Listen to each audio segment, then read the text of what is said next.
Here are the top stories for today, May 26, 2020. President Duterte has ordered the investigation of the overpriced COVID-19 test kits. Duterte wants classes to be pushed back until a vaccine against COVID-19 is available. The Justice Department says online child exploitation surged amid the pandemic. And BFAR donated fiberglass boats to augment seaborne operations.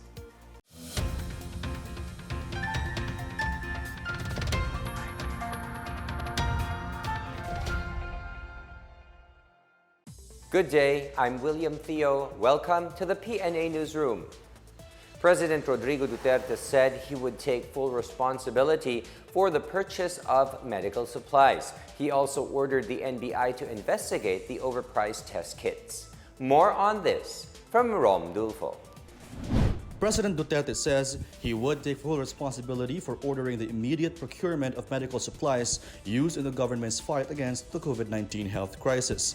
In a meeting with top government officials late Monday night, the president said he asked Health Secretary Francisco Duque to speed up the purchase of supplies during the early days of the pandemic.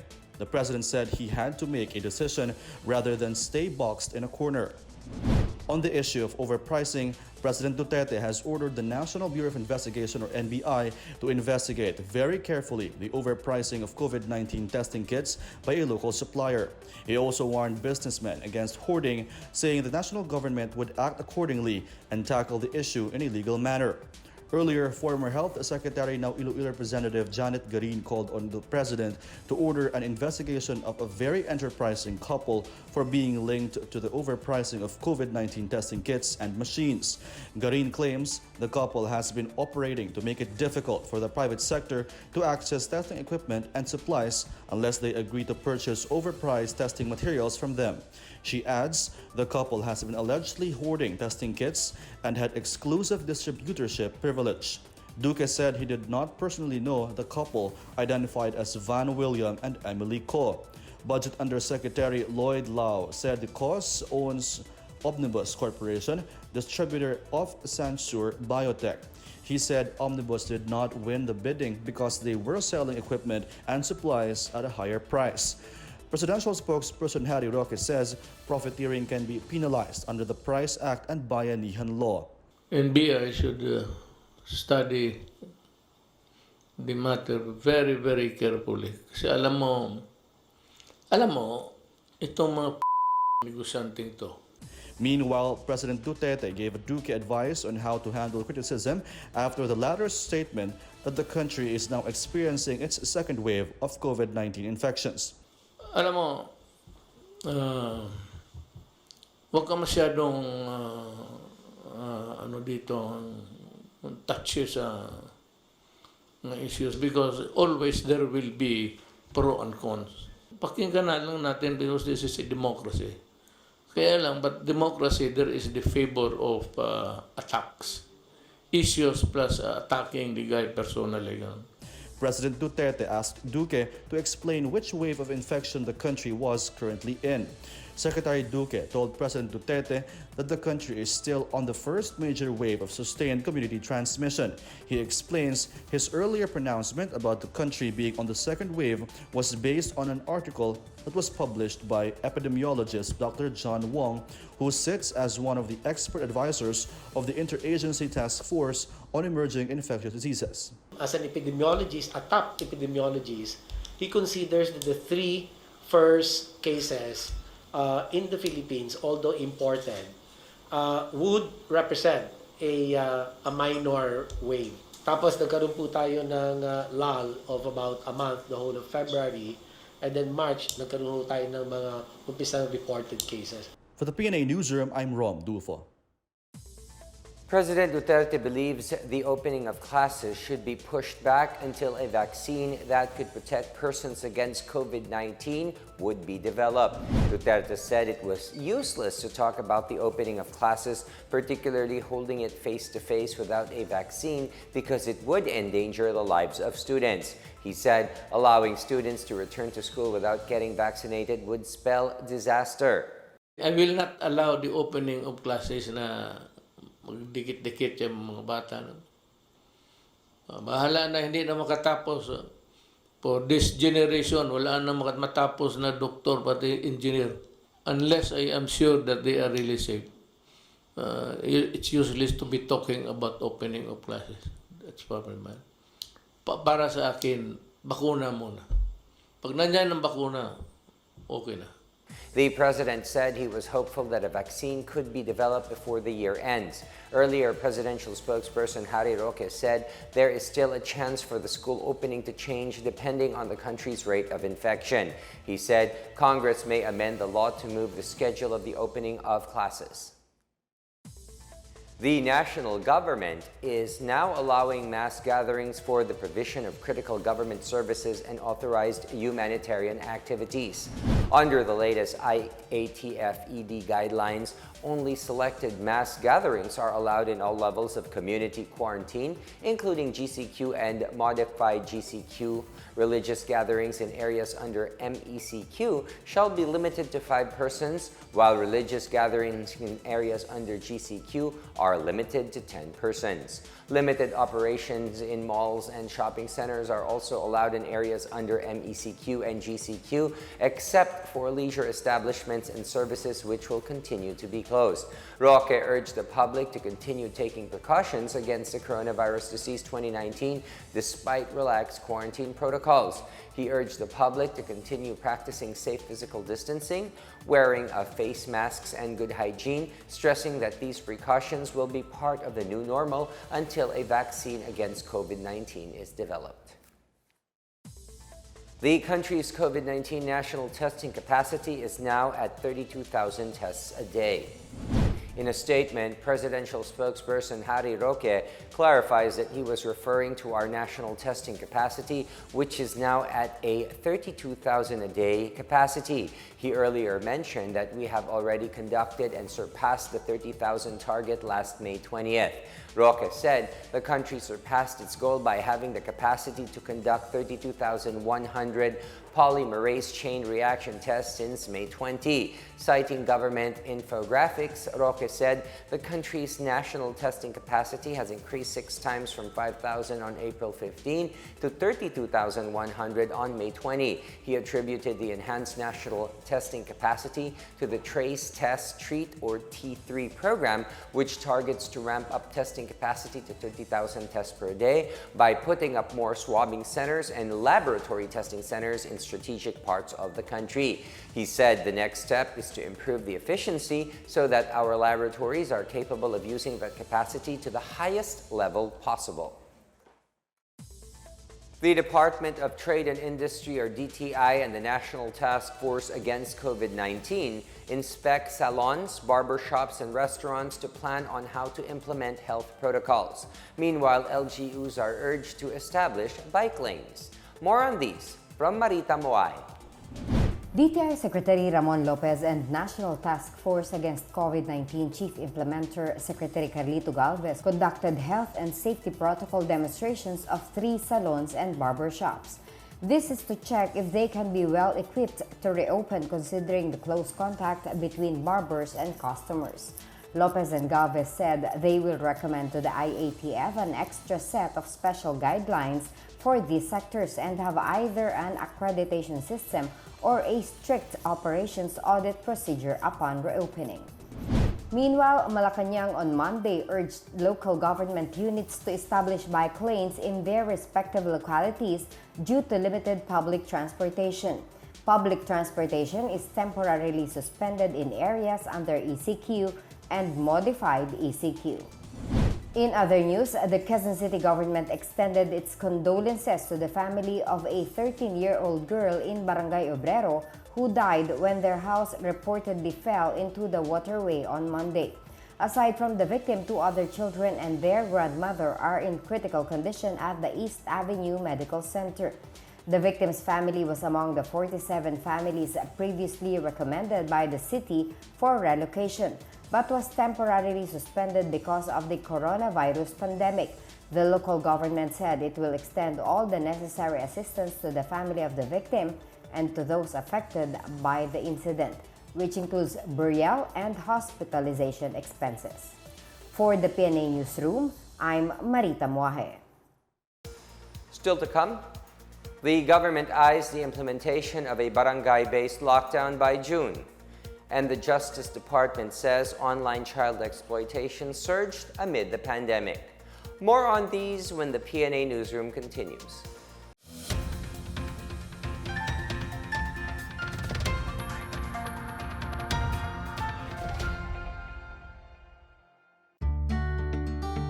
Kakagaling ko lang ng grocery. Siyempre, hindi ko hahayaan na pumasok ang COVID-19 sa bahay at mapahamak ang pamilya ko. Kaya iiwan ko ang sapatos ko sa labas. At ngayon, maghuhugas ako ng kamay ng 20 seconds.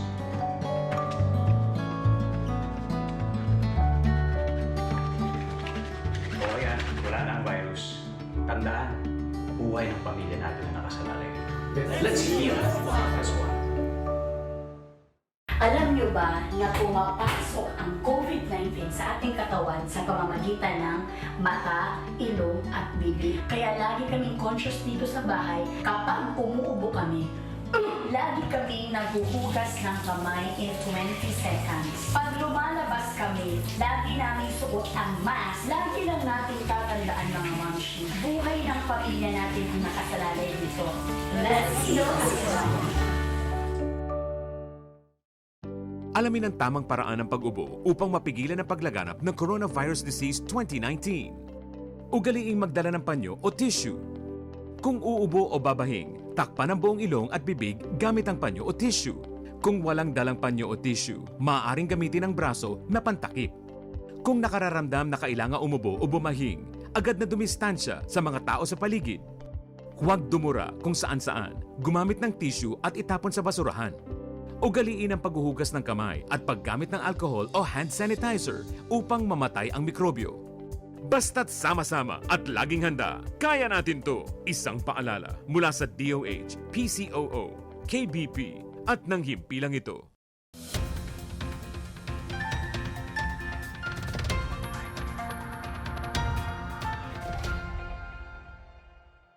The government is eyeing a barangay-based lockdown after the end of the modified enhanced community quarantine in Metro Manila on May 31st.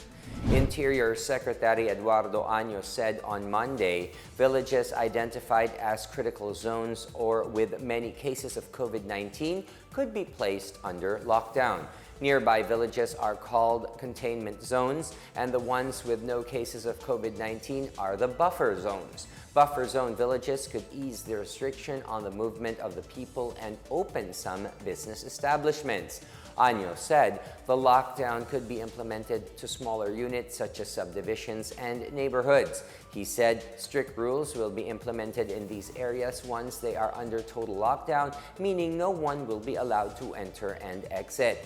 Meantime, Año said the decision on whether Metro Manila could be placed under a general community quarantine will depend on the recommendation of its mayors through the Metro Manila Council. Malacanang earlier said that the nationwide GCQ may likely be imposed in August this year. Reports of online sexual exploitation of children increased by 264% as the country is battling the COVID-19 pandemic. In a statement, the DOJ Office of Cybercrime said the National Center for Missing and Exploited Children recorded over 279,000 cases from its cybercrime trip report hotline from March 1st to May 24 this year. Citing figures from the Philippine Internet Crimes Against Children Center, the DOJ said that there have been 22 referrals, resulting in the arrest of 7 suspects and the rescue of 34 children in 10 operations. These were filed in the prosecution offices of Caloocan City, Taguig City, Angeles City, Pampanga, and Butuan City, and on trial at Lapu-Lapu City in Cebu. Undersecretary Mark Perete of the DOJ OOC said there is a need for internet service providers to install available technology, program, or software to ensure that access or transmittal of any form of child pornography will be blocked or filtered. In our business news, the Department of Trade and Industry is seeking the urgent passage of the proposed Philippine Economic Stimulus Act of 2020, which will help the economy recover from the impact of the COVID-19 pandemic. The bill is aimed at restoring business confidence and operations, as well as preventing closure prior to the imposition of the enhanced community quarantine. Under the PESA bill, the government will earmark 1.3 trillion pesos as a post-pandemic stimulus package. Aside from providing immediate assistance to workers and businesses, the bill will fund an expanded infrastructure program on healthcare, education, and food security. Trade Secretary Ramon Lopez thanked the House of Representatives for its strong support to revive the economy. He said more businesses will be able to operate as the country works towards the gradual lifting of the quarantine, but at lower capacities due to limited capital resources that dwindled during the quarantine period.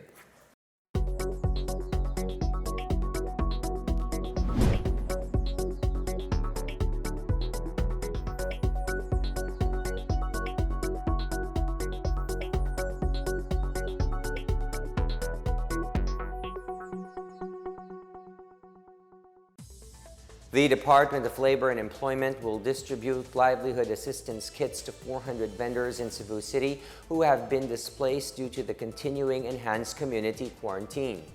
Mayor Edgardo Labella announced on Monday that the livelihood assistance kits will comprise starter implements for projects like carpentry, dressmaking, and steelworks, among others. The distribution will be held from Tuesday until Thursday at the Plaza Independencia.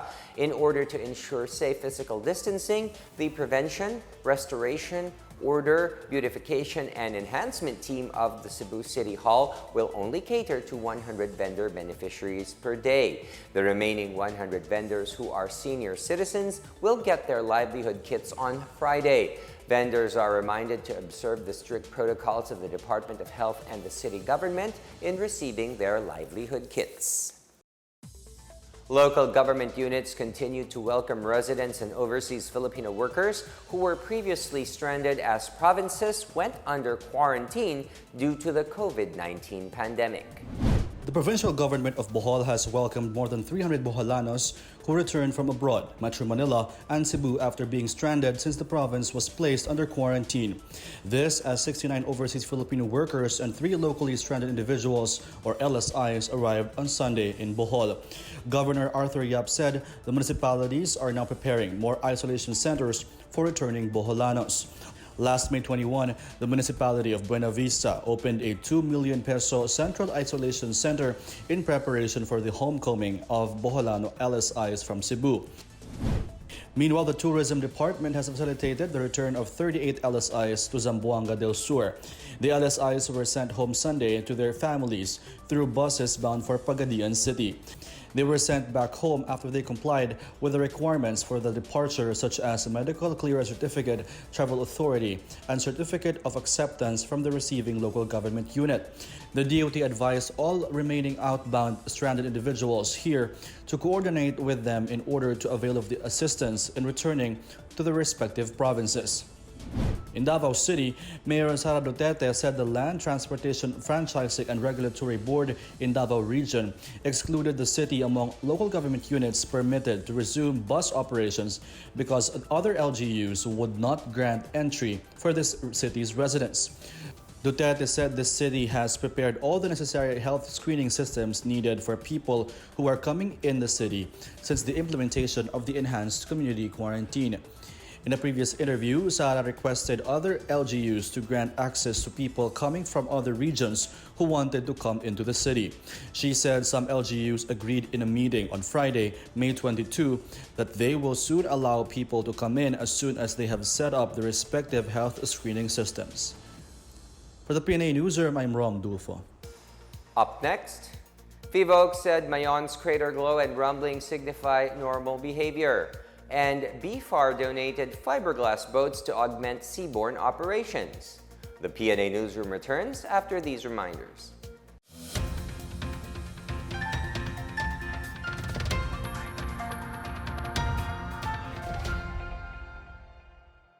Mga mommies, pagdating sa COVID-19, dapat hindi tayo kampante. Bagamat hindi nakikita ang sakit na ito ay nakamamatay. At hanggang ngayon wala pa rin lunas. Kaya protektahan natin ang ating pamilya.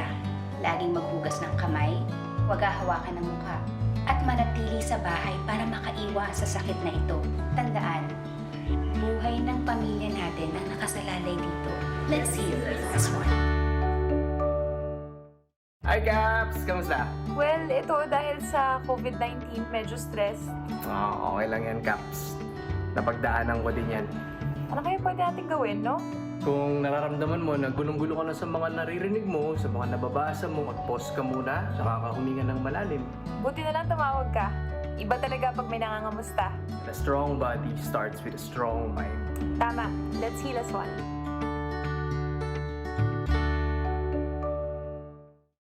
Tandaan ang tamang paraan ng paghuhugas at paglilinis ng kamay upang makaiwas sa iba't ibang karamdaman. Basain ng tubig ang mga kamay at sabunin. Unang sabunin ang mga palad at ang likod ng mga kamay. Kuskusin na maigi ang pagitan ng mga daliri at maging ang mga kuko. Isunod ang pagitan ng mga hinlalaki at kuskusin ng paikot ang mga dulo ng mga daliri sa magkabilang palad. Banlawang mabuti ang mga kamay sa malinis na tubig at patuyuin ang mga kamay gamit ang single-use towel o air dryer. Basta't sama-sama at laging handa, kaya natin to! Isang paalala mula sa DOH, PCOO, KBP at ng himpilang ito.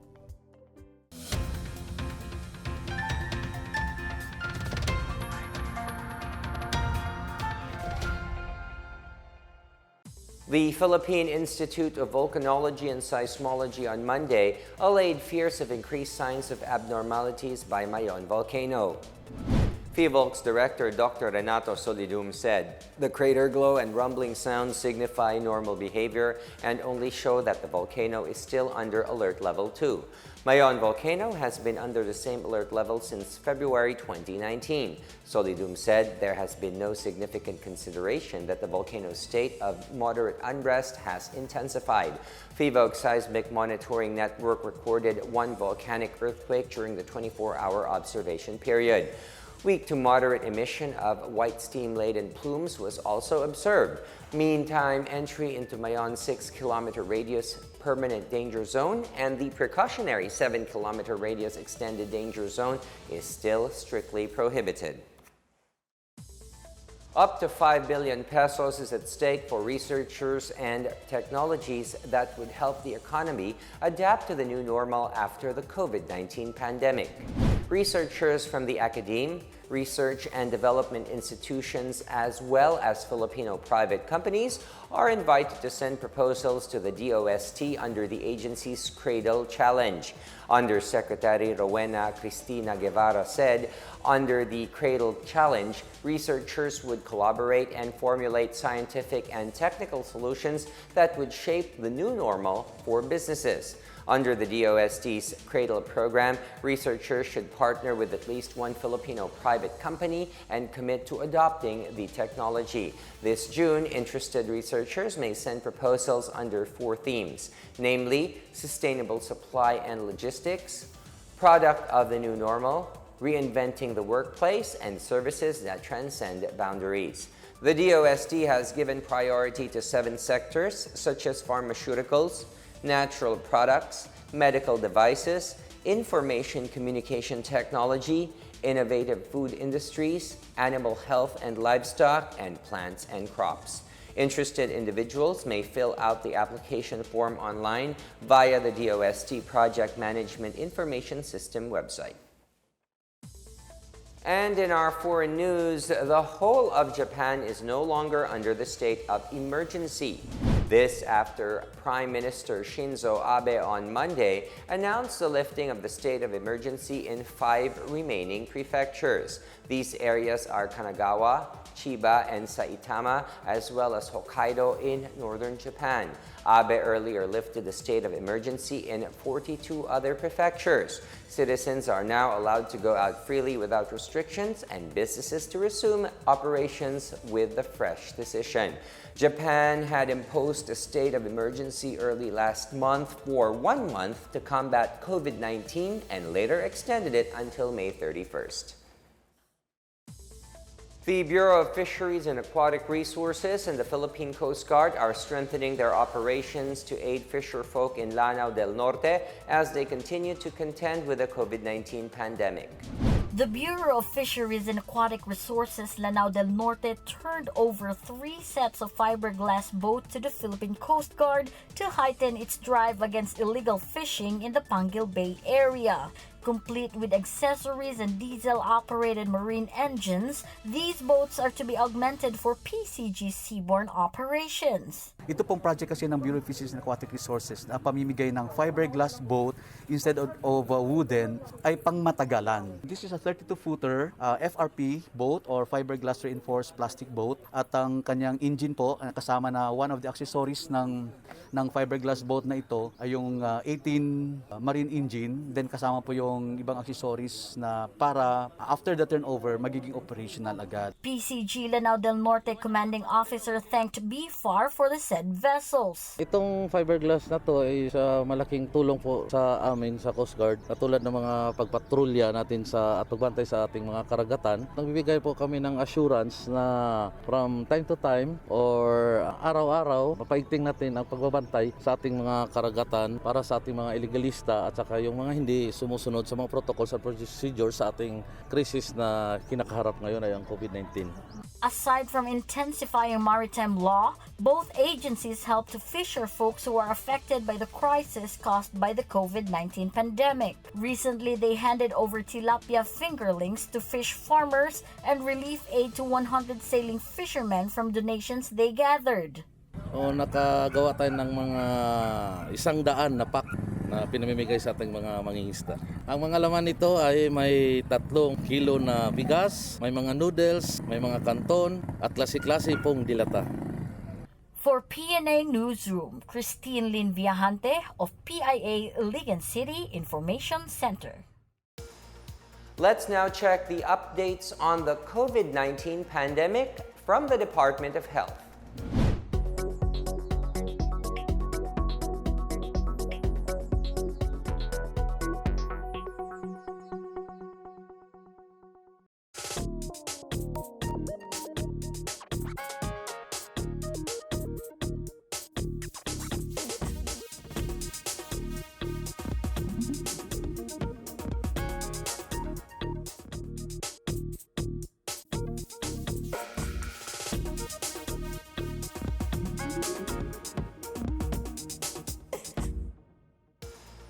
Here's another look at today's biggest stories. President Duterte has ordered the investigation of the overpriced COVID-19 test kits. Duterte wants classes to be pushed back until a vaccine against COVID-19 is available. The Justice Department says online child exploitation surged amid the pandemic. And BFAR donated fiberglass boats to augment seaborne operations. Thank you for watching another episode of the PNA Newsroom. To check out more news content, check our webpage or head onto the Philippine News Agency's Facebook and Twitter accounts. For more stories about the government and how it serves Filipinos, look for these hashtags in all of our social media platforms and websites. We are shown on the pages of the PCOO and its attached agencies. Also watch us on television on PTV4 and IBC 13. And that's your daily dose of the biggest stories that you need to know. From the PNA Newsroom, I am William Theo. Good day.